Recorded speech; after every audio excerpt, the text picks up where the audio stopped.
ಶಾಂತಿ. ಮುರಳಿಯ ದಿನಾಂಕ 27/9/2025. ಪ್ರಾತಃ ಮುರಳಿ ಬಾಪ್ದಾದ ಮಧುಬನ. ತಂದೆ ತಿಳಿಸುತ್ತಾರೆ, ಮಧುರ ಮಕ್ಕಳೇ, ತಾವು ಈಗ ಸತ್ಯವಾದ ಪಾಠಶಾಲೆಯಲ್ಲಿ ಕುಳಿತಿದ್ದೀರ. ಇದು ಸತ್ಸಂಗವೂ ಆಗಿದೆ. ಇಲ್ಲಿ ತಮಗೆ ಸತ್ಯ ತಂದೆಯ ಸಂಘ ಸಿಕ್ಕಿದೆ. ಅದು ನಿಮ್ಮನ್ನು ಪಾರು ಮಾಡುತ್ತದೆ. ಪ್ರಶ್ನೆ: ಲೆಕ್ಕಾಚಾರದ ಆಟದಲ್ಲಿ ಮನುಷ್ಯರ ತಿಳುವಳಿಕೆ ಮತ್ತು ನಿಮ್ಮ ತಿಳುವಳಿಕೆಯಲ್ಲಿ ಯಾವ ಅಂತರವಿದೆ? ಉತ್ತರ: ಮನುಷ್ಯರು ತಿಳಿದುಕೊಳ್ಳುತ್ತಾರೆ, ಇದೇನೆಲ್ಲ ದುಃಖ ಸುಖದ ಆಟ ನಡೆಯುತ್ತಿದೆ. ಈ ದುಃಖ ಸುಖ ಎಲ್ಲವನ್ನು ಪರಮಾತ್ಮ ಕೊಡುತ್ತಾರೆ ಮತ್ತು ತಾವು ಮಕ್ಕಳು ತಿಳಿದುಕೊಂಡಿದ್ದೀರಾ, ಪ್ರತಿಯೊಬ್ಬರ ಕರ್ಮಗಳ ಲೆಕ್ಕಾಚಾರದ ಆಟ ಇದಾಗಿದೆ. ತಂದೆ ಯಾರಿಗೂ ದುಃಖ ಕೊಡುವುದಿಲ್ಲ. ಅವರಂತೂ ಬರುತ್ತಾರೆ ಸುಖದ ಮಾರ್ಗವನ್ನು ತೋರಿಸಲು. ತಂದೆ ಹೇಳುತ್ತಾರೆ, ಮಕ್ಕಳೇ, ನಾನು ಯಾರಿಗೂ ದುಃಖ ಕೊಡುವುದಿಲ್ಲ, ದುಃಖಿಗಳನ್ನಾಗಿ ಮಾಡುವುದಿಲ್ಲ. ಇದಂತೂ ನಿಮ್ಮ ಕರ್ಮದ ಫಲವಾಗಿದೆ. ಗೀತೆ: ಈ ಪಾಪದ ಪ್ರಪಂಚದಿಂದ ದೂರ ಕರೆದುಕೊಂಡು ಹೋಗಿರಿ. ಓಂ ಶಾಂತಿ. ಮಧುರಾತಿ ಮಧುರ ಆತ್ಮಿಕ ಮಕ್ಕಳು, ಹಾಡನ್ನು ಕೇಳಿದ್ದೀರಾ? ಯಾರನ್ನು ಕರೆಯುತ್ತೀರಾ? ಎಲ್ಲರೂ ಯಾರನ್ನು ಕರೆಯುತ್ತಾರೆ? ಈ ಪಾಪದ ಪ್ರಪಂಚದಿಂದ ದೂರ ಕರೆದುಕೊಂಡು ಹೋಗಿ ಎಂದು ತಂದೆಯನ್ನು. ಬಾಬಾರವರೇ ಬಂದು ಈ ಪಾಪದ ಕಲಿಯುಗಿ ಪ್ರಪಂಚದಿಂದ ಸತ್ಯಯುಗಿ ಪುಣ್ಯದ ಪ್ರಪಂಚದಲ್ಲಿ ಕರೆದುಕೊಂಡು ಹೋಗಿ. ಬಾಬಾ ಬನ್ನಿ ಅಂತ ಕರೀತೀರಾ. ಈಗ ಜೀವಾತ್ಮರೆಲ್ಲರೂ ಕಲಿಯುಗಿ ಆಗಿದ್ದಾರೆ. ಅವರ ಬುದ್ಧಿ ಮೇಲೆ ಹೋಗುತ್ತೆ. ತಂದೆ ಹೇಳುತ್ತಾರೆ, ನಾನು ಏನಾಗಿದ್ದೇನೆ, ಹೇಗಿದ್ದೇನೆ, ಅದೇ ರೀತಿ ಯಾರು ತಿಳಿದುಕೊಂಡಿಲ್ಲ.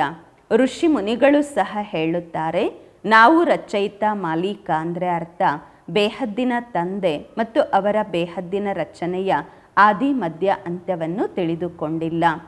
ಆತ್ಮರು ಎಲ್ಲಿರುತ್ತಾರೆ ಅದಾಗಿದೆ ಬ್ರಹ್ಮ ಮಹಾತತ್ವ. ಸೂಕ್ಷ್ಮವತನದಲ್ಲಿಯೂ ಸೂರ್ಯ ಚಂದ್ರ ಇರುವುದಿಲ್ಲ, ಮೂಲವತನದಲ್ಲಿಯೂ ಇರುವುದಿಲ್ಲ. ಬಾಕಿ ಈ ಮಂಟಪದಲ್ಲಿ ಈ ಲೈಟ್ಸ್ ಎಲ್ಲ ಬೇಕಾಗತ್ತೆ ಅಲ್ವಾ? ಈ ಮಂಟಪಕ್ಕೆ ಕರೆಂಟ್ ಸಿಗತ್ತೆ. ರಾತ್ರಿಯಲ್ಲಿ ಚಂದ್ರ ನಕ್ಷತ್ರಗಳು ಬೆಳಗತ್ತೆ, ದಿನದಲ್ಲಿ ಸೂರ್ಯ ಬೆಳಕು ಕೊಡುತ್ತೆ. ಇದಾಗಿದೆ ಲೈಟ್ಸು. ಈ ಲೈಟ್ಸ್ ಇದ್ದರೂ ಕೂಡ ಅಂಧಕಾರ ಅಂತಲೇ ಹೇಳಲಾಗತ್ತೆ. ರಾತ್ರಿಯಲ್ಲಿ ಮತ್ತೆಯೂ ಸಹ ಲೈಟ್ಸ್ ಹಾಕ್ಕೋಬೇಕಾಗತ್ತೆ. ಸತ್ಯಯುಗ ತ್ರೇತಾಯುಗಕ್ಕೆ ಹೇಳಲಾಗತ್ತೆ ದಿನ ಎಂದು, ಭಕ್ತಿ ಮಾರ್ಗಕ್ಕೆ ಹೇಳಲಾಗತ್ತೆ ರಾತ್ರಿ ಎಂದು. ಇದು ಸಹ ತಿಳುವಳಿಕೆಯ ಮಾತಾಗಿದೆ. ಹೊಸ ಪ್ರಪಂಚದಿಂದ ಹಳೆಯದು ಅವಶ್ಯವಾಗಿ ಆಗುವುದು, ನಂತರ ಹೊಸದಾಗತ್ತೆ. ಹಳೆಯದರ ವಿನಾಶ ಅವಶ್ಯವಾಗಿ ಆಗುವುದು. ಇದಾಗಿದೆ ಬೇಹದ್ದಿನ ಪ್ರಪಂಚ. ಮನೆಯೂ ಸಹ ಕೆಲವ್ರದ್ದು ದೊಡ್ಡದಾಗಿರುತ್ತೆ, ರಾಜರದ್ದು. ಇದಾಗಿದೆ ಬೇಹದ್ದಿನ ಮನೆ, ಪರಮಧಾಮ, ಸ್ಟೇಜು ಅಥವಾ ಮಂಟಪ. ಇದಕ್ಕೆ ಕರ್ಮಕ್ಷೇತ್ರ ಅಂದರೆ ಈ ಆಕಾಶ ಇದೆಲ್ಲ ಏನಿದೆ ಒಂದು ಮಂಟಪವಿದ್ದ ಹಾಗೆ, ಭೂಮಿ ಸ್ಟೇಜ್ ಇದ್ದ ಹಾಗೆ. ಇದಕ್ಕೆ ಕರ್ಮಕ್ಷೇತ್ರ ಎಂದು ಹೇಳಲಾಗುವುದು. ಕರ್ಮವಂತೂ ಅವಶ್ಯವಾಗಿ ಮಾಡಲಾಗುವುದು. ಎಲ್ಲ ಮನುಷ್ಯರಿಗಾಗಿ ಇದು ಕರ್ಮಕ್ಷೇತ್ರವಾಗಿದೆ. ಎಲ್ಲರೂ ಕರ್ಮ ಮಾಡಲೇಬೇಕು, ಪಾತ್ರವನ್ನು ಅಭಿನಯಿಸಲೇಬೇಕು. ಪಾತ್ರ ಪ್ರತಿಯೊಂದು ಆತ್ಮನಿಗೂ ಮೊದಲೇ ಸಿಕ್ಕಿದೆ. ನಿಮ್ಮಲ್ಲಿಯೂ ಕೂಡ ಕೆಲವರಿದ್ದಾರೆ ಈ ಮಾತುಗಳನ್ನು ಒಳ್ಳೆಯ ರೀತಿ ತಿಳಿದುಕೊಳ್ಳುತ್ತಾರೆ. ವಾಸ್ತವದಲ್ಲಿ ಇದು ಗೀತಾ ಪಾಠಶಾಲೆಯಾಗಿದೆ. ಪಾಠಶಾಲೆಯಲ್ಲಿ ಎಂದಾದರೂ ವೃದ್ಧರು ಓದಲು ಬರುತ್ತಾರೆಯೇ? ಇಲ್ಲಂತೂ ವೃದ್ಧರು, ಯುವಕರು, ಮಕ್ಕಳು ಎಲ್ಲರೂ ಓದುತ್ತಿದ್ದೇವೆ. ವೇದಗಳ ಪಾಠಶಾಲೆ ಎಂದು ಹೇಳುವುದಿಲ್ಲ. ಅಲ್ಲಿ ಯಾವುದೇ ಗುರಿ ಉದ್ದೇಶ ಇರುವುದಿಲ್ಲ. ನಾವು ಇಷ್ಟೆಲ್ಲ ವೇದ ಶಾಸ್ತ್ರಗಳನ್ನು ಓದುತ್ತೇವೆ, ಇದರಿಂದ ಏನಾಗುತ್ತೇವೆ ಅದನ್ನು ತಿಳಿದುಕೊಂಡಿಲ್ಲ. ಯಾವುದೇ ಸತ್ಸಂಗ ಏನಿರತ್ತೆ, ಮುಖ್ಯ ಗುರಿ ಉದ್ದೇಶ ಅಲ್ಲಿ ಇರುವುದಿಲ್ಲ. ಈಗಂತೂ ನಿಮಗೆ ಸತ್ಸಂಗ ಅಂತ ಹೇಳಿದ್ರೆ ನಾಚಿಕೆ ಬರುತ್ತೆ. ಸತ್ಯವಾಗಿರುವವರು ಒಬ್ಬ ತಂದೆ, ಅದಕ್ಕೆಲ್ಲ ಸತ್ಸಂಗ ಅಂತ ಹೇಳಲಿಕ್ಕೆ ನಿಮ್ಗೆ ಇಷ್ಟ ಆಗಲ್ಲ. ಏಕೆಂದರೆ ಸತ್ಯವಾಗಿರುವವರು ಒಬ್ಬ ತಂದೆಯಾಗಿದ್ದಾರೆ. ಅವರಿಗಾಗಿ ಹೇಳಲಾಗುವುದು, ತಂದೆಯ ಸಂಘ ಮಾಡುವವರು ಸಜ್ಜನರಾಗುತ್ತಾರೆ, ಶ್ರೇಷ್ಠರಾಗುತ್ತಾರೆ. ಕುಸ್ಸಂಗದಲ್ಲಿ ಇರುವಂತಹವರು ಹಾಳಾಗುತ್ತಾರೆ. ಕುಸ್ಸಂಗ ಮನುಷ್ಯರು ಕಲಿಯುಗದವರದು, ಸತ್ಯ ಸಂಘ ಒಬ್ಬ ತಂದೆಯದು. ಈಗ ತಮಗೆ ಆಶ್ಚರ್ಯವಾಗತ್ತೆ, ಪೂರ್ತಿ ಸೃಷ್ಟಿಯ ಆದಿ ಮಧ್ಯ ಅಂತ್ಯದ ಜ್ಞಾನ ಹೇಗೆ ತಂದೆ ಕೊಡುತ್ತಿದ್ದಾರೆ. ತಮಗಂತೂ ಖುಷಿಯಾಗಬೇಕು. ತಾವು ಸತ್ಯ ಪಾಠಶಾಲೆಯಲ್ಲಿ ಕುಳಿತಿದ್ದೀರಾ, ಬಾಕಿ ಎಲ್ಲ ಸುಳ್ಳಿನ ಪಾಠಶಾಲೆಗಳಾಗಿವೆ. ಆ ಸತ್ಸಂಗಗಳಲ್ಲಿ ಏನೂ ಆಗಿ ತಯಾರಾಗುವುದಿಲ್ಲ, ಅಂದರೆ ಏನು ಮುಖ್ಯ ಗುರಿ ಉದ್ದೇಶ ಇರುವುದಿಲ್ಲ. ಸ್ಕೂಲ್ ಕಾಲೇಜಸ್ಸಲ್ಲಿ ಮತ್ತೆಯೂ ಕೂಡ ಏನಾದರೂ ತಯಾರಾಗ್ತಾರೆ, ಭವಿಷ್ಯವನ್ನು ರೂಪಿಸ್ಕೊಳ್ತಾರೆ, ಅಂದರೆ ಯಾವುದೋ ಒಂದು ಪದವಿ ಸಿಗತ್ತೆ, ಏಕೆಂದರೆ ವಿದ್ಯಾಭ್ಯಾಸ ಮಾಡುತ್ತಾರೆ. ಬಾಕಿ ಎಲ್ಲಿಯೂ ಕೂಡ ವಿದ್ಯಾಭ್ಯಾಸ ಮಾಡುವುದಿಲ್ಲ, ಸತ್ಸಂಗಗಳಲ್ಲಿ ವಿದ್ಯಾಭ್ಯಾಸ ಇರುವುದಿಲ್ಲ. ಶಾಸ್ತ್ರಗಳನ್ನಂತೂ ಓದ್ತಾರೆ, ಅಂಗಡಿಗಳನ್ನು ತೆರೆದು ಕೂತ್ಕೊಳ್ತಾರೆ, ಹಣ ಸಂಪಾದನೆ ಮಾಡ್ತಾರೆ, ಗ್ರಂಥಗಳನ್ನು ಕಲಿತು ಗುರುದ್ವಾರವನ್ನು ಓಪನ್ ಮಾಡಿ ಕುಳಿತುಕೊಳ್ತಾರೆ. ಗುರುದ್ವಾರಗಳನ್ನು ಕೂಡ ಎಷ್ಟೆಲ್ಲ ಓಪನ್ ಮಾಡುತ್ತಾರೆ ಅಲ್ವಾ. ಗುರುಗಳ ದ್ವಾರ ಅಂದರೆ ಅರ್ಥ ಮನೆ ಅಂತ ಹೇಳಲಾಗತ್ತೆ ಅಲ್ವಾ. ಅವರು ತಮ್ಮ ಶಾಲೆಗಳನ್ನು ಪಾಠಕಗಳನ್ನು ಓಪನ್ ಮಾಡುತ್ತಾರೆ, ಅಲ್ಲಿ ಹೋಗಿ ಜನ ಶಾಸ್ತ್ರಗಳನ್ನು ಓದುತ್ತಾರೆ. ನಿಮ್ಮ ಗುರುದ್ವಾರವಾಗಿದೆ ಮುಕ್ತಿ ಮತ್ತು ಜೀವನ್ ಮುಕ್ತಿ ಧಾಮ ಸದ್ಗುರುದ್ವಾರ. ಸದ್ಗುರುವಿನ ಹೆಸರು ಏನಿದೆ? ಅಕಾಲ ಮೂರ್ತಿ. ಸದ್ಗುರುವಿಗೆ ಅಕಾಲ ಮೂರ್ತಿ ಎಂದು ಹೇಳಲಾಗುವುದು. ಆ ತಂದೆ ಬಂದು ಮುಕ್ತಿ ಜೀವನ್ ಮುಕ್ತಿಯ ಮಾರ್ಗವನ್ನು ತೆರೆಯುತ್ತಾರೆ. ಅಕಾಲ ಮೂರ್ತಿ ಅಲ್ವಾ.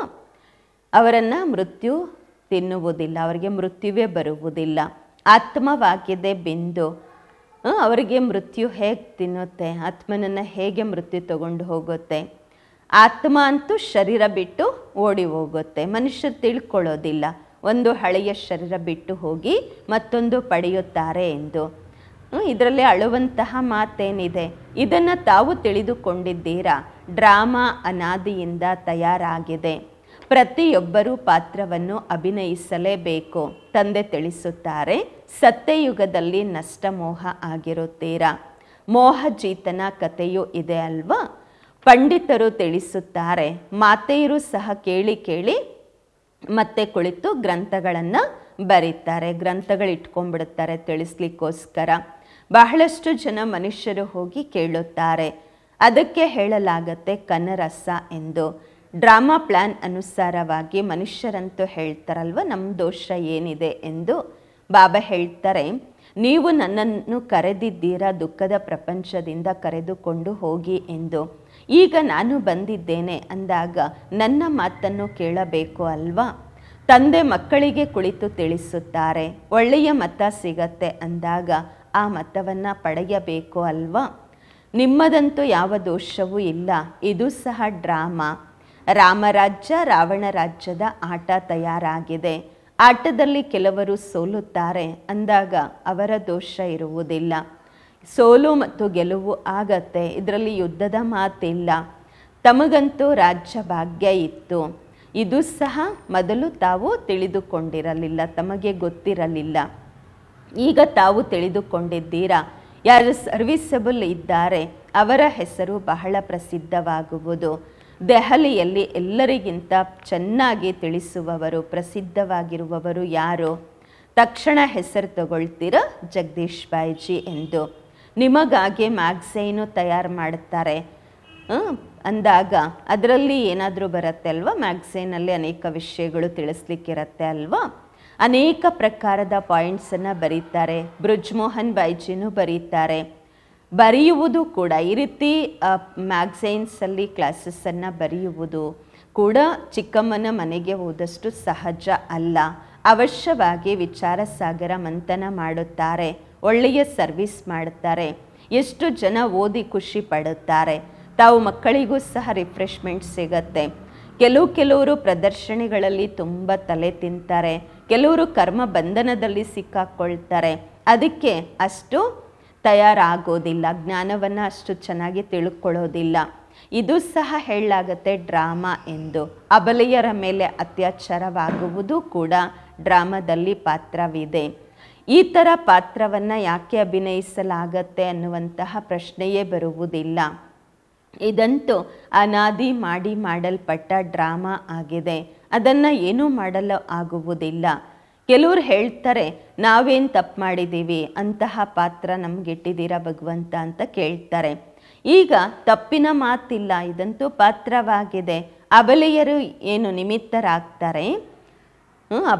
ಅಬಲೆಯರ ಮೇಲೆ ಏನೆಲ್ಲ ಅತ್ಯಾಚಾರಗಳು ನಡೆಯುತ್ತೆ, ಪಾಪ ಎಷ್ಟು ಸಹನೆ ಮಾಡಿಕೊಳ್ತಾರೆ. ಮತ್ತೆ ಎಲ್ಲರೂ ಹೇಳ್ತಾರೆ ನಮ್ಮ ಪಾತ್ರ ಯಾಕೆ ಬಾಬಾ ಈ ರೀತಿ ಅಂತ ಹೇಳಿಬಿಟ್ಟು, ಯಾಕೆ ಹೇಳಲಿಕ್ಕಾಗಲ್ಲ. ಇದೆಲ್ಲ ಮಾಡಲ್ಪಟ್ಟ ಡ್ರಾಮಾ. ಪುರುಷರ ಮೇಲೆಯೂ ಕೆಲವು ಕಡೆ ಅತ್ಯಾಚಾರ ಆಗತ್ತೆ. ಈ ಮಾತುಗಳಲ್ಲಿ ಸಹನಶೀಲತೆ ಎಷ್ಟು ಬೇಕಾಗತ್ತೆ, ಬಹಳ ಸಹನಶೀಲತೆ ಬೇಕು. ಮಾಯೆಯ ವಿಘ್ನಗಳಂತೂ ಬಹಳಷ್ಟು ಬರುತ್ತವೆ. ವಿಶ್ವದ ರಾಜ್ಯ ಭಾಗ್ಯವನ್ನು ತಗೊಳ್ತೀರಾ ಅಂದಾಗ ಸ್ವಲ್ಪ ಪರಿಶ್ರಮ ಪಡಬೇಕು ಅಲ್ವಾ. ಡ್ರಾಮಾದಲ್ಲಿ ಆಪತ್ತುಗಳು, ಘರ್ಷಣೆಗಳು ಎಷ್ಟಿದೆ. ಅಬಲೆಯರ ಮೇಲೆ ಅತ್ಯಾಚಾರದ ಬಗ್ಗೆ ಬರೆಯಲಾಗಿದೆ. ರಕ್ತದ ನದಿಗಳು ಹರಿಯತ್ತೆ. ಎಲ್ಲಿಯೂ ಕೂಡ ರಕ್ಷಣೆ ಇರುವುದಿಲ್ಲ. ಈಗಂತೂ ಬೆಳಗ್ಗೆ ಕ್ಲಾಸ್ಗೆ ಬರ್ತೀರಾ ಸೆಂಟರ್ಸಿಗೆ, ಆ ಸಮಯನೂ ಬರುತ್ತೆ, ನೀವು ಹೊರಗೆ ಬರಲಿಕ್ಕೆ ಆಗೋದಿಲ್ಲ. ಬೆಳಗ್ಗೆ ಕ್ಲಾಸಿಗೆ ಬರಲಿಕ್ಕಾದ್ರೆ ಈಗ ಆಗ್ತಾ ಇದೆ, ಹೊರಗೆ ಮನೆ ಬಿಟ್ಟು ಆಚೆ ಬರಲಿಕ್ಕೂ ಆಗಲ್ಲ, ಅಂತಹ ಸಮಯನೂ ಸಹ ಬರುತ್ತೆ. ದಿನ ಪ್ರತಿದಿನ ಜಮಾನ ಕೆಟ್ಟು ಹೋಗುತ್ತಲೇ ಇರುವುದು, ಮತ್ತಷ್ಟು ಕೆಡುತ್ತೆ. ದುಃಖದ ದಿನಗಳು ಬಹಳ ಜೋರಾಗಿ ಬರುತ್ತವೆ. ಕಾಯಿಲೆಗಳಲ್ಲಿ ಎಷ್ಟು ದುಃಖ ಆಗತ್ತೆ. ಮತ್ತು ಭಗವಂತನನ್ನು ನೆನಪು ಮಾಡ್ತಾರೆ, ಕರೀತಾರೆ. ಈಗ ನಿಮಗೆ ಗೊತ್ತು, ಬಾಕಿ ಸ್ವಲ್ಪ ದಿನಗಳಿವೆ ಅಷ್ಟೇ. ಮತ್ತು ನಾವು ನಮ್ಮ ಶಾಂತಿಧಾಮ ಸುಖಧಾಮದಲ್ಲಿ ಅವಶ್ಯವಾಗಿ ಹೋಗುತ್ತೇವೆ. ಪ್ರಪಂಚದವರಿಗೆ ಇದು ಗೊತ್ತಿಲ್ಲ. ಈಗ ತಾವು ಮಕ್ಕಳು ಫೀಲ್ ಮಾಡ್ತೀರಾ ಅಲ್ವಾ. ಈಗ ತಂದೆಯನ್ನು ಪೂರ್ಣ ರೂಪದಲ್ಲಿ ಅರಿತುಕೊಂಡಿದ್ದೀರಾ. ಅವರೆಲ್ಲರೂ ತಿಳ್ಕೊಳ್ತಾರೆ ಪರಮಾತ್ಮ ಲಿಂಗ ಎಂದು. ಶಿವಲಿಂಗದ ಪೂಜೆ ಮಾಡ್ತಾರೆ. ತಾವು ಶಿವನ ಮಂದಿರದಲ್ಲಿ ಹೋಗ್ತಾ ಇದ್ರಿ ಎಂದಾದರೂ ವಿಚಾರ ಮಾಡಿದ್ರೆ ಶಿವಲಿಂಗ ಏನಾಗಿದೆ ಎಂದು. ಅವಶ್ಯವಾಗಿ ಅದು ಜಡ ಆಗಿದೆ ಎಂದಾಗ ಚೈತನ್ಯನೂ ಇರಬಹುದು ಅಲ್ವಾ. ಅವಾಗೇನು, ಭಗವಂತ ಅಂತೂ ರಚಯಿತ ಮೇಲೆ ಇದ್ದಾರೆ. ಅವರ ಗುರುತು ಕೇವಲ ಪೂಜೆಗೋಸ್ಕರ ಲಿಂಗಾಕಾರವನ್ನು ಮಾಡ್ತಾರೆ. ಪೂಜ್ಯರಾಗಿದ್ದಾಗ ಇದೆಲ್ಲ ವಸ್ತುಗಳು ಇರಲಿಲ್ಲ. ಶಿವಕಾಶಿಯ ಮಂದಿರದಲ್ಲಿ ಹೋಗ್ತಾರೆ, ಏನು ಗೊತ್ತೇ ಇರೋದಿಲ್ಲ ಭಗವಂತ ನಿರಾಕಾರ ಎಂದು. ನಾವು ಸಹ ಅವರಿಗೆ ಮಕ್ಕಳಾಗಿದ್ದೇವೆ ಎಂದು. ತಂದೆಗೆ ಮಕ್ಕಳಾಗಿ ಮತ್ತೆ ದುಃಖಿಗಳು ಯಾಕೆ ಆಗುವುದು? ವಿಚಾರ ಮಾಡುವ ಮಾತಲ್ವಾ. ಆತ್ಮ ಹೇಳುತ್ತೆ ನಾವು ಪರಂಪಿತ ಪರಮಾತ್ಮನ ಸಂತಾನರು ಎಂದು. ಮತ್ತೆ ದುಃಖಿ ಯಾಕಾಗ್ತೀರಾ? ತಂದೆ ಇರುವುದೇ ಸುಖ ಕೊಡುವಂತಹವರು. ಸುಖ ಕೊಡಲಿಕ್ಕೆ ಕರೆಯುತ್ತಾರೆ, ಏ ಭಗವಂತ ನಮ್ಮ ದುಃಖವನ್ನು ದೂರ ಮಾಡಿ ಎಂದು. ಅವರು ಹೇಗೆ ದುಃಖವನ್ನು ಅಳಿಸುತ್ತಾರೆ? ಸುಖ ದುಃಖ ಇದೆಲ್ಲ ಕರ್ಮಗಳ ಲೆಕ್ಕಾಚಾರವಾಗಿದೆ. ಮನುಷ್ಯರು ತಿಳಿದುಕೊಳ್ಳುತ್ತಾರೆ, ಸುಖದ ರಿಟರ್ನಲ್ಲಿ ಸುಖ, ದುಃಖದ ರಿಟರ್ನಲ್ಲಿ ದುಃಖವನ್ನು ಪರಮಾತ್ಮನೇ ಕೊಡ್ತಾರೆ ಅಂತ ಅಂದ್ಕೊಳ್ತಾರೆ. ಅವ್ರ ಮೇಲೆ ಇಟ್ಬಿಡ್ತಾರೆ, ಭಗವಂತನ ಮೇಲೆ ಹಾಕ್ಬಿಡ್ತಾರೆ. ತಂದೆ ಹೇಳ್ತಾರೆ, ನಾನು ಎಂದಿಗೂ ದುಃಖವನ್ನು ಕೊಡೋದಿಲ್ಲ, ದುಃಖಿಗಳನ್ನಾಗಿ ಮಾಡುವುದಿಲ್ಲ. ನಾನಂತೂ ಅರ್ಧ ಕಲ್ಪಕ್ಕಾಗಿ ಸುಖ ಕೊಟ್ಟು ಹೋಗುತ್ತೇನೆ. ಮತ್ತೆ ಸುಖ ದುಃಖದ ಆಟ ಇದಾಗಿದೆ. ಕೇವಲ ಸುಖದ ಆಟ ಇದ್ದಿದ್ದೇ ಆದರೆ ಭಕ್ತಿ ಏನೂ ಇರುತ್ತಿರಲಿಲ್ಲ. ಭಗವಂತನ ಜೊತೆ ಮಿಲನ ಮಾಡಲಿಕ್ಕೋಸ್ಕರ ಈ ಭಕ್ತಿ ಇದೆಲ್ಲ ಮಾಡ್ತಾರೆ ಅಲ್ವಾ. ಈಗ ತಂದೆ ಕುಳಿತು ಪೂರ್ತಿ ಸಮಾಚಾರವನ್ನು ತಿಳಿಸುತ್ತಾರೆ. ತಂದೆ ಹೇಳುತ್ತಾರೆ, ತಾವು ಮಕ್ಕಳು ಎಷ್ಟು ಭಾಗ್ಯಶಾಲಿಗಳಾಗಿದ್ದೀರಾ. ಆ ಋಷಿ ಮುನಿಗಳಿದ್ದು ಎಷ್ಟು ಹೆಸರಿದೆ. ತಾವು ರಾಜ ಋಷಿಗಳಾಗಿದ್ದೀರಾ. ಅವರು ಹಠಯೋಗದ ಋಷಿಗಳಾಗಿದ್ದಾರೆ. ಋಷಿ ಅಂದರೆ ಅರ್ಥ ಪವಿತ್ರರು. ತಾವು ಸ್ವರ್ಗದ ರಾಜರಾಗುತ್ತೀರಾ ಅಂದಾಗ ಅವಶ್ಯವಾಗಿ ಪವಿತ್ರರಾಗಬೇಕಾಗುವುದು. ಸತ್ಯಯುಗ ತ್ರೇತಾಯುಗದಲ್ಲಿ ಯಾರ ರಾಜ್ಯ ಇತ್ತು ಅವರದ್ದೇ ಪುನಃ ಆಗುವುದು. ಬಾಕಿ ಎಲ್ಲರೂ ನಂತರ ಬರುತ್ತಾರೆ. ತಾವು ಈಗ ಹೇಳುತ್ತೀರಾ, ನಾವು ಶ್ರೀಮತದಂತೆ ನಮ್ಮ ರಾಜ್ಯವನ್ನು ಸ್ಥಾಪನೆ ಮಾಡುತ್ತಿದ್ದೇವೆ. ಹಳೆಯ ಪ್ರಪಂಚದ ವಿನಾಶ ಆಗುವುದರಲ್ಲಿಯೂ ಸಮಯವಿಡಿಸುತ್ತೆ ಅಲ್ವಾ. ಸತ್ಯಯುಗ ಬರುತ್ತೆ, ಕಲಿಯುಗ ಹೋಗುತ್ತೆ. ಎಷ್ಟು ದೊಡ್ಡ ಪ್ರಪಂಚ. ಒಂದೊಂದು ನಗರವು ಮನುಷ್ಯರಿಂದ ಎಷ್ಟು ತುಂಬಿದೆ. ಧನವಂತ ಮನುಷ್ಯರು ಪ್ರಪಂಚದ ಚಕ್ಕರಾಗ್ತಾರೆ. ಆದರೆ ಇಲ್ಲಿ ಪೂರ್ತಿ ಪ್ರಪಂಚವನ್ನು ಯಾರೂ ನೋಡಲು ಸಾಧ್ಯವಿಲ್ಲ. ಸತ್ಯಯುಗದಲ್ಲಿ ನೋಡಬಹುದು. ಏಕೆಂದರೆ ಸತ್ಯಯುಗದಲ್ಲಿರುವುದೇ ಒಂದು ರಾಜ್ಯ. ಇಷ್ಟೆಲ್ಲ ರಾಜ್ಯಗಳಿರುವುದಿಲ್ಲ. ಇಲ್ಲಿ ನೋಡಿ ಎಷ್ಟು ದೊಡ್ಡ ಪ್ರಪಂಚ. ಇಷ್ಟು ದೊಡ್ಡ ಪ್ರಪಂಚದ ಚಕ್ರ ಯಾರಾಗ್ತಾರೆ ಹೇಳಿ. ಅಲ್ಲಿ ನಿಮಗೆ ಸಮುದ್ರದಲ್ಲಿ ಹೋಗುವ ಅವಶ್ಯಕತೆ ಇರೋದಿಲ್ಲ. ಅಲ್ಲಿ ಸಿಲಾನ್ ಬರ್ಮಾ ಏನಾದರೂ ಇರುತ್ತಾ? ಇರಲ್ಲ, ಏನೂ ಇರಲ್ಲ. ಈ ಕರಾಚಿಯೂ ಕೂಡ ಇರುವುದಿಲ್ಲ. ತಾವೆಲ್ಲರೂ ಮಧುರ ನದಿಗಳ ದಡದಲ್ಲಿ ಇರುತ್ತೀರಾ. ತೋಟ ಅದೆಲ್ಲ ಇರುತ್ತೆ. ಸೃಷ್ಟಿಯಂತೂ ದೊಡ್ಡದಿರುತ್ತೆ. ಮನುಷ್ಯರು ಬಹಳ ಕಡಿಮೆ ಇರ್ತಾರೆ, ನಂತರ ವೃದ್ಧಿ ಆಗ್ತಾರೆ, ಮತ್ತೆ ಅಲ್ಲಿ ಹೋಗಿ ತಮ್ಮ ರಾಜ್ಯವನ್ನು ಸ್ಥಾಪನೆ ಮಾಡ್ತೀರಾ. ನಿಧಾನವಾಗಿ ಎಲ್ಲ ಆಕ್ಯುಪೈ ಮಾಡ್ಕೊಳ್ತಾ ಹೋಗಲಾಗತ್ತೆ. ತಮ್ಮ ರಾಜ್ಯ ಸ್ಥಾಪನೆ ಮಾಡಿಬಿಡ್ತಾರೆ. ಸತ್ಯಯುಗ ಇದ್ದಿದ್ದು ದ್ವಾಪರ ಯುಗದಲ್ಲಿ ಅನೇಕ ಧರ್ಮಗಳು ಬರ್ತಾರೆ, ಅವ್ರು ಬಂದು ಸ್ವಲ್ಪ ಆಕ್ಯುಪೈ ಮಾಡ್ಕೊಳ್ತಾ ಹೋಗ್ತಾರೆ, ತಮ್ಮ ರಾಜ್ಯ ಸ್ಥಾಪನೆ ಮಾಡಿಬಿಡ್ತಾರೆ ಅಲ್ವಾ. ಬಾಬಾ ಹೇಳ್ತಾರೆ ಈಗಂತೂ ಎಲ್ಲರೂ ಬಿಡಲೇಬೇಕು, ಒಂದು ಭಾರತವೇ ಇರುವುದು. ಈ ಭಾರತದ ರಾಜ್ಯವನ್ನು ಯಾರೂ ಕಸಿದುಕೊಳ್ಳಲು ಸಾಧ್ಯವಿಲ್ಲ, ಏಕೆಂದರೆ ಭಾರತ ವಾಸ್ತವದಲ್ಲಿ ಅಹಿಂಸಕ ಆಗಿದೆ. ಭಾರತವೇ ಪೂರ್ತಿ ಪ್ರಪಂಚಕ್ಕೆ ಮಾಲೀಕ ಆಗಿತ್ತು.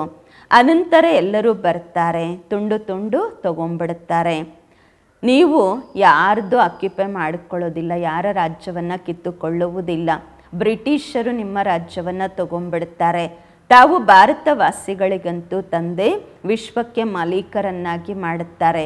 ತಾವು ಎಲ್ಲೂ ಹೋಗಲ್ಲ, ಯಾರ ರಾಜ್ಯ ತಗೊಳ್ಳೋಕ್ಕೆ ಹೋಗಲ್ಲ. ತಾವು ಮಕ್ಕಳ ಬುದ್ಧಿಯಲ್ಲಿ ಪೂರ್ತಿ ಮಾತುಗಳಿವೆ. ವೃದ್ಧ ಮಾತೆಯರಂತೂ ಇಷ್ಟೆಲ್ಲ ಅರ್ಥ ಮಾಡ್ಕೊಳ್ಳೋಕ್ಕಾಗಲ್ಲ. ತಂದೆ ಹೇಳ್ತಾರೆ ಸರಿ, ನೀವು ಏನೂ ಓದಿಲ್ಲ, ತುಂಬ ಒಳ್ಳೆಯದು. ಲೌಕಿಕ ವಿದ್ಯಾಭ್ಯಾಸ ಏನು ಮಾಡಿಲ್ಲ ಅಂದರೆ ತುಂಬ ಒಳ್ಳೆಯದು. ವಿದ್ಯಾಭ್ಯಾಸ ಮಾಡಿದ್ದಿದ್ರೆ ಅದೆಲ್ಲವನ್ನು ಬುದ್ಧಿಯಿಂದ ತೆಗೆಯಬೇಕಾಗಿತ್ತು. ಒಂದು ಮಾತನ್ನು ಕೇವಲ ಧಾರಣೆ ಮಾಡಿಕೊಳ್ಳಿ, ಮಧುರ ಮಕ್ಕಳೇ, ತಂದೆಯನ್ನು ನೆನಪು ಮಾಡಿ. ತಾವು ಹೇಳ್ತಿದ್ರೆ ಅಲ್ವಾ ಬಾಬಾ, ನೀವು ಬಂದರೆ ನಾವು ನಿಮಗೆ ಬಲಿಹಾರಿ ಆಗುತ್ತೇವೆ, ಅರ್ಪಣೆ ಆಗುತ್ತೇವೆ ಎಂದು. ಮತ್ತೆ ನನ್ನ ಮೇಲೆ ಬಲಿಹಾರಿ ಆಗಿರಿ. ಬಾಬಾ ಹೇಳ್ತಾರೆ ನಾನು ಬಂದಿದ್ದೀನಿ, ಈಗ ಬಲಿಹಾರಿ ಆಗಿರಿ. ಲೇನ್ದೇನಂತೂ ಇರುತ್ತಲ್ವ, ಕೊಡೋದು ತಗೊಳ್ಳೋದಂತೂ ಇರುತ್ತಲ್ವ. ವಿವಾಹದ ಸಮಯದಲ್ಲಿ ಸ್ತ್ರೀ ಪುರುಷರು ಪರಸ್ಪರದಲ್ಲಿ ಕೈಯಲ್ಲಿ ಉಪ್ಪು ಕೊಡ್ತಾರೆ, ಪರಸ್ಪರದಲ್ಲಿ ಉಪ್ಪನ್ನು ಕೊಟ್ಕೊಳ್ತಾರೆ. ಇಲ್ಲಿ ಬಾಬರವ್ರಿಗೂ ಹೇಳ್ತೀರಾ ನೀವು, ಬಾಬಾ ನಾವು ನಮ್ಮ ಎಲ್ಲ ಹಳೆಯದನ್ನು ಕೊಟ್ಟು ಬಿಡ್ತೀವಿ, ಸಾಯೋದಂತೂ ಇದ್ದೇ ಇದೆ, ಇದೆಲ್ಲ ಸಮಾಪ್ತಿ ಅಂತೂ ಆಗತ್ತೆ. ನೀವು ನಮಗೆ ಹೊಸ ಪ್ರಪಂಚದಲ್ಲಿ ಎಲ್ಲ ರಿಟರ್ನ್ ಕೊಡ್ತೀರಾ, ಹೊಸ ಪ್ರಪಂಚದಲ್ಲಿ ಕರ್ಕೊಂಡು ಹೋಗ್ತೀರಾ. ತಂದೆ ಬಂದಿರುವುದೇ ಎಲ್ಲರನ್ನ ಕರೆದುಕೊಂಡು ಹೋಗಲು. ಕಾಲ ಅಲ್ವಾ, ಕಾಲರ ಕಾಲ ಮಹಾಕಾಲ ಅಲ್ವಾ, ಸಿಂಧಿಯಲ್ಲಿ ಹೇಳ್ತಿದ್ರು. ಇವರು ಯಾವ ಮೃತ್ಯು ಆಗಿದ್ದಾರೆ, ಎಲ್ಲರನ್ನ ಓಡಿಸ್ಕೊಂಡು ಹೋಗ್ತಾರೆ, ಯಾವ ಕಾಲ ಆಗಿದ್ದಾರೆ, ಎಲ್ಲರನ್ನ ಕರ್ಕೊಂಡು ಹೋಗ್ತಾರೆ ಎಂದು. ನೀವು ಮಕ್ಕಳಂತೂ ಖುಷಿ ಪಡ್ತೀರಾ, ತಂದೆ ಬಂದಿರುವುದೇ ನಮ್ಮನ್ನು ಕರೆದುಕೊಂಡು ಹೋಗಲು. ನಾವಂತೂ ಖುಷಿಯಿಂದ ನಮ್ಮ ಮನೆಗೆ ಹೋಗುತ್ತೇವೆ. ಸಹನೆಯಂತೂ ಮಾಡಿಕೊಳ್ಳೇಬೇಕು. ಇಲ್ಲಿ ಒಳ್ಳೊಳ್ಳೆ ಮನೆತನದವರು, ದೊಡ್ಡ ಮನೆಯ ಮಾತೆಯರು ಕೂಡ ಪೆಟ್ಟು ತಿಂತಾರೆ, ಓಡಿಸ್ಕೊಳ್ತಾರೆ. ನೀವು ಸತ್ಯ ಸಂಪಾದನೆ ಮಾಡಿಕೊಳ್ಳುತ್ತಿದ್ದೀರಾ. ಮನುಷ್ಯರು ತಿಳಿದುಕೊಂಡಿಲ್ಲ, ಅವರಿರೋದೇ ಕಲಿಯುಗಿ ಶೂದ್ರ ಸಂಪ್ರದಾಯದವರು. ನೀವು ಸಂಗಮ ಯುಗದವರು, ಪುರುಷೋತ್ತಮರಾಗುತ್ತಿದ್ದೀರಾ. ತಮಗೆ ಗೊತ್ತು ಮೊದಲ ನಂಬರಲ್ಲಿ ಪುರುಷೋತ್ತಮರು ಈ ಲಕ್ಷ್ಮೀನಾರಾಯಣ. ಅನಂತರ ಡಿಗ್ರಿ ಕಡಿಮೆ ಆಗುತ್ತಾ ಹೋಗುವುದು, ಮೇಲಿಂದ ಕೆಳಗೆ ಬರುತ್ತೀರಾ, ನಂತರ ನಿಧಾನವಾಗಿ ಬೀಳುತ್ತಿರುತ್ತೀರಾ. ಈ ಸಮಯದಲ್ಲಿ ಎಲ್ಲರೂ ಬಿದ್ದಿದ್ದಾರೆ. ವೃಕ್ಷ ಹಳೆಯದಾಗಿದೆ, ಪೂರ್ತಿ ಕಾಂಡವೇ ಇಲ್ಲ, ಬುಡವೇ ಇಲ್ಲ. ಈಗ ಪುನಃ ಸ್ಥಾಪನೆಯಾಗುವುದು, ಫೌಂಡೇಶನ್ ಹಾಕ್ಲಾಗ್ತಾ ಇದೆ ಅಲ್ವಾ. ಎಷ್ಟು ಚಿಕ್ಕದಾದಂತಹ ಸಸಿ ನೆಡಲಾಗತ್ತೆ, ಅನಂತರ ಎಷ್ಟು ದೊಡ್ಡ ವೃಕ್ಷ ಆಗಿಬಿಡತ್ತೆ. ಇದು ಸಹ ವೃಕ್ಷವಾಗಿದೆ. ಸತ್ಯಯುಗದಲ್ಲಿ ಬಹಳ ಚಿಕ್ಕ ವೃಕ್ಷವಿರುವುದು, ಈಗ ಎಷ್ಟು ದೊಡ್ಡ ವೃಕ್ಷವಾಗಿದೆ. ವೆರೈಟಿ ಹೂಗಳು, ಎಷ್ಟು ಜನ ಇದ್ದಾರೆ ಮನುಷ್ಯ ಸೃಷ್ಟಿಯಲ್ಲಿ. ಒಂದೇ ವೃಕ್ಷದಲ್ಲಿ ಎಷ್ಟು ವೆರೈಟಿ, ಅನೇಕ ವೆರೈಟಿ ಧರ್ಮಗಳ ವೃಕ್ಷ ಮನುಷ್ಯರದ್ದು. ಒಬ್ಬರ ಮುಖವಿದ್ದಂತೆ ಇನ್ನೊಬ್ಬರದಿಲ್ಲ, ಒಬ್ಬರ ನಡತೆ ಇದ್ದಂತೆ ಇನ್ನೊಬ್ಬರದಿಲ್ಲ. ಮಾಡಲ್ಪಟ್ಟ ಡ್ರಾಮಾ ಅಲ್ವಾ. ಒಂದೇ ಸಮಾನ ಪಾತ್ರ ಯಾರ್ದು ಇರ್ಲಿಕ್ಕೆ ಸಾಧ್ಯ ಇಲ್ಲ. ಒಬ್ಬರದಿದ್ದ ಹಾಗೆ ಮತ್ತೊಬ್ಬರದಿಲ್ಲ. ಇದಕ್ಕೆ ಹೇಳಲಾಗತ್ತೆ ವಿಧಿಯ ವಿಧಾನ. ಮಾಡಲ್ಪಟ್ಟ ಬೇಹದ್ದಿನ ಡ್ರಾಮಾ. ಇದರಲ್ಲಿ ಬನಾವಟ್ಟು ತುಂಬ ಇದೆ ಅಂತಾರೆ ಬಾಬಾ. ಯಾವ ವಸ್ತು ರಿಯಲ್ ಆಗಿರುತ್ತೆ ಅದು ಸಮಾಪ್ತಿ ಅಂತೂ ಆಗತ್ತೆ. ಮತ್ತು 5000 ವರ್ಷಗಳ ನಂತರ ರಿಯಾಲಿಟಿಯಲ್ಲಿ ಬರುತ್ತೀರಾ. ಚಿತ್ರಗಳು ಯಾವುದು ರಿಯಲ್ ಆಗಿ ತಯಾರಾಗೋದಿಲ್ಲ. ಬ್ರಹ್ಮರವರ ಮುಖ ಮತ್ತು 5000 ವರ್ಷಗಳ ನಂತರವೇ ತಾವು ನೋಡುತ್ತೀರಾ. ಈ ಡ್ರಾಮಾದ ರಹಸ್ಯವನ್ನು ತಿಳಿದುಕೊಳ್ಳುವುದರಲ್ಲಿ ವಿಶಾಲ ಬುದ್ಧಿ ಬೇಕು. ಮತ್ತು ಏನೂ ಗೊತ್ತಾಗಲಿಲ್ಲ ಅಂದರೆ ಒಂದು ಮಾತನ್ನು ಬುದ್ಧಿಯಲ್ಲಿಟ್ಟುಕೊಳ್ಳಿ, ಒಬ್ಬ ಶಿವ ತಂದೆಯ ವಿನಃ ಮತ್ತಾರೂ ಇಲ್ಲ. ಏನೂ ಅರ್ಥ ಆಗಲಿಲ್ಲ ಅಂದರೂ ಈ ಒಂದು ಮಾತನ್ನು ಬುದ್ಧಿಯಲ್ಲಿ ಇಟ್ಕೊಳ್ಳಿ ಅಂತಾರೆ ಬಾಬಾ. ಈ ಆತ್ಮ ಅಂತೂ ಹೇಳ್ತಾರೆ ಬಾಬಾ, ನಾವು ನಿಮ್ಮನ್ನೇ ನೆನಪು ಮಾಡುತ್ತೇವೆ ಎಂದು. ಇದಂತೂ ಸಹಜ ಅಲ್ವಾ? ಕೈಗಳಿಂದ ಕೆಲಸ ಮಾಡುತ್ತಾ ಇರಿ, ಬುದ್ಧಿಯಿಂದ ತಂದೆಯನ್ನು ನೆನಪು ಮಾಡುತ್ತಾ ಇರಿ. ಒಳ್ಳೆಯದು. ಮಧುರಾತಿ ಮಧುರ ಅಗಲಿ ಹೋಗಿ ಮರಳಿ ಸಿಕ್ಕಿರುವ ಮಕ್ಕಳ ಪ್ರತಿಯಾಗಿ ಮಾತ್ಪಿತಾ ಬಾಬ್ದಾದರವರ ನೆನಪು, ಪ್ರೀತಿ, ಬೆಳಗಿನ ವಂದನೆಗಳು. ಆತ್ಮಿಕ ಮಕ್ಕಳಿಗೆ ಆತ್ಮಿಕ ತಂದೆಯ ನಮಸ್ಕಾರಗಳು. ನಾವು ಆತ್ಮಿಕ ಮಕ್ಕಳಿಂದ ಆತ್ಮಿಕ ಮಾತ್ಪಿತಾ ಬಾಬ್ದಾದರವರಿಗೆ ನೆನಪು, ಪ್ರೀತಿ, ಬೆಳಗಿನ ವಂದನೆಗಳು ಹಾಗೂ ನಮಸ್ಕಾರಗಳು. ಧಾರಣೆಗಾಗಿ ಮುಖ್ಯ ಸಾರ. ಫಸ್ಟ್ ಪಾಯಿಂಟು, ಸಹನಶೀಲತೆಯ ಗುಣವನ್ನು ಧಾರಣೆ ಮಾಡಿಕೊಂಡು ಮಾಯೆಯ ವಿಘ್ನಗಳಲ್ಲಿ ಪಾಸ್ ಆಗಬೇಕು. ಅನೇಕ ಆಪತ್ತುಗಳು ಬರುತ್ತವೆ, ಅತ್ಯಾಚಾರವಾಗುತ್ತದೆ. ಅಂತಹ ಸಮಯದಲ್ಲಿ ಸಹನೆ ಮಾಡಿಕೊಳ್ಳುತ್ತಾ ತಂದೆಯ ನೆನಪಿನಲ್ಲಿ ಇರಬೇಕು. ಸತ್ಯ ಸಂಪಾದನೆ ಮಾಡಿಕೊಳ್ಳಬೇಕು. ಎರಡನೇದು, ವಿಶಾಲ ಬುದ್ಧಿ ಉಳ್ಳವರಾಗಿ ಈ ಮಾಡಲ್ಪಟ್ಟ ಡ್ರಾಮಾವನ್ನು ಒಳ್ಳೆಯ ರೀತಿ ತಿಳಿದುಕೊಳ್ಳಬೇಕು. ಈ ವಿಧಿಯ ಡ್ರಾಮಾ ಏನು ತಯಾರಾಗಿದೆ, ಆದ್ದರಿಂದ ಪ್ರಶ್ನೆ ಬರುವ ಅವಶ್ಯಕತೆ ಇಲ್ಲ, ಪ್ರಶ್ನೆನೇ ಬರುವ ಹಾಗೆ ಇಲ್ಲ.